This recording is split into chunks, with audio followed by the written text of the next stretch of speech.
Welcome to the National Collaboration on Workforce and Disability for Youth. Hi, my name is Braxton Perry. Nice to meet you. So what kind of position are you kind of looking forward to attending? In your company, I'd like a counselor position overall, but I'd mainly be open for anything really. Okay. What specifically stands out to you about the more counseling position? Well, I just love helping people, and I've read a couple books, or not a couple, actually probably too many books on the psychology of maybe the students attending your program and how to help them, stuff like that, how their mind works. So I think I have a good grasp on that, and I may know how to kind of decode what they're saying, what others might not be able to know. That's very good, very good. So you mentioned reading a lot of books and stuff. Where did you get most of your education? Well, Roscoe Collegiate High School definitely helped me. It gave me an understanding of high school, college, basically all those. And it definitely had a lot of resources to expand upon certain career choices and options.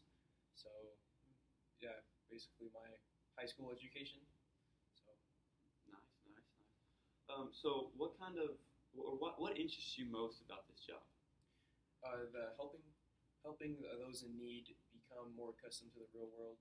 That's a big part of my focus, because what really drives me is that I have a cousin who has autism, and I've always been by his side because we're the same age, and I've been helping him become more immersed into our society and really preparing him for his real life and what he's going to do after he grows out of school.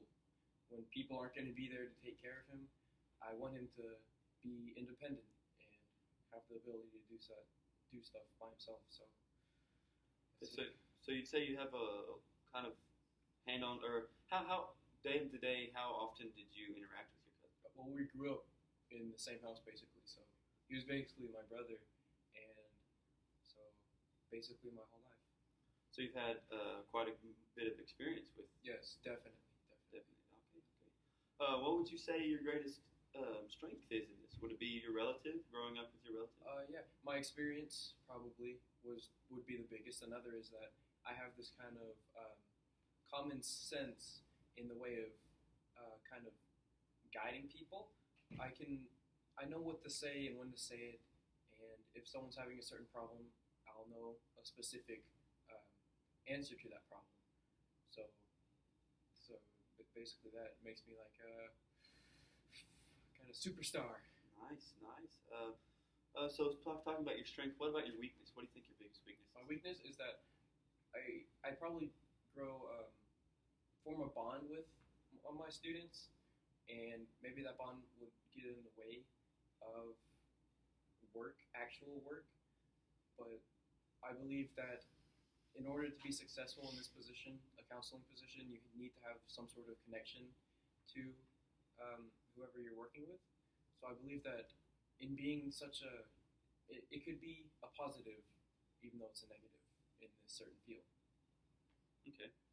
So describe a process you'd use to kind of help somebody out, say who has autism. Okay, well, are they going through some kind of mental problem or something like? More mental, more on the mental side. So like mental trauma, I'd begin by listening to their problem, letting them talk, letting them know that they can vent with me if they need to, and then I think about my response, because if I say something that could be wrong in any way, they take it extremely wrong.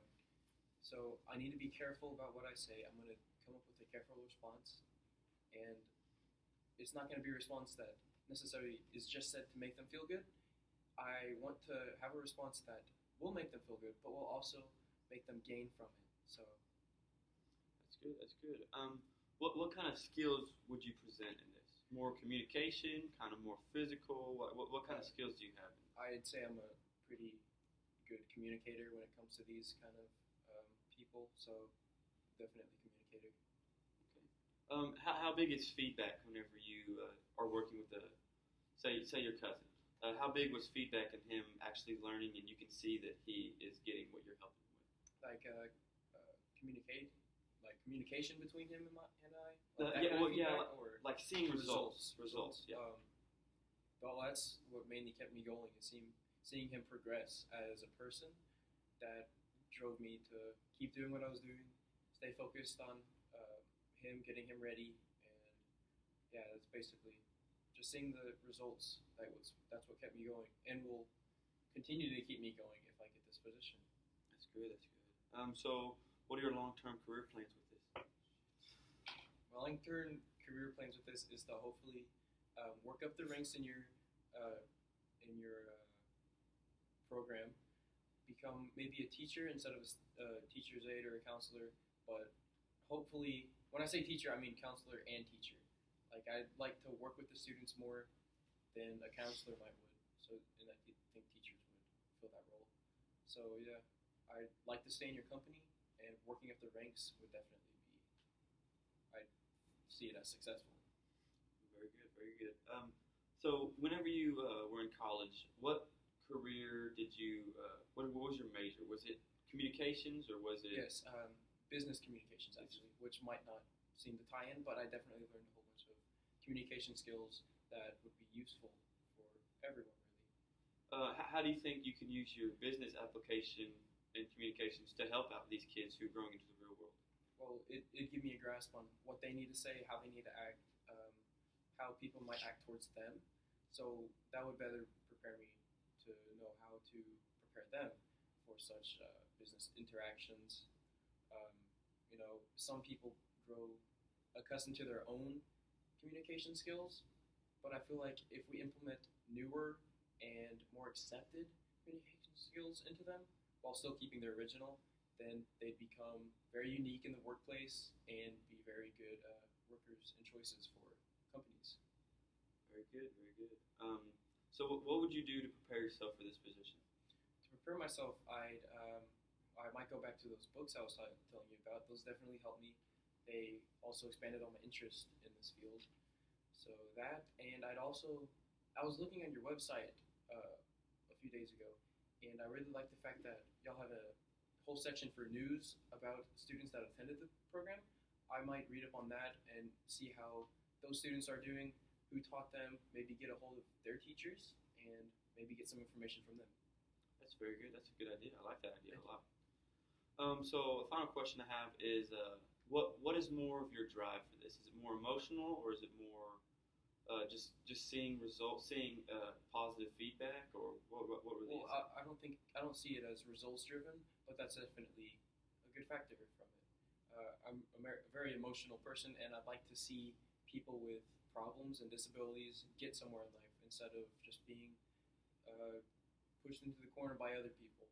They don't need to be pushed away by society. They need to be accepted in it, and I'm willing to help them achieve that exception. So what are some things you feel like you can add to the company to make it better? Okay, well, I believe that I'm very technologically experienced, and I like technology, so maybe adding on to your website would be one of the things I focus on. Your news feed, that was cool. It was showing you and other students that your children with disabilities can get somewhere in life, and it showed them what they accomplished. And I believe that's a good influence and effect, if that gives a good influence and effect on the students that are currently attending your program. And maybe adding a social factor into that, maybe making that more present with the students, maybe connecting them more. Basically that, I'd really like to add on to the website. That's something I'm interested in. That's very good. And one last question is, I know you have a lot more personal experience with this type of work through your cousin who you grew up with. Do you have any more different experience, like say in another school or another organization? Well, inside my family, my brother has dyslexia, so helping him with homework is another thing I had trouble with, or he had trouble with, and I helped him with. So that's one experience. And a kid in my class in 6th grade, I think he was a transfer, and he also had autism. So I used my skills that I learned from my cousin and kind of helped him out throughout that year. Thank you very much. Good to have you. Thank you.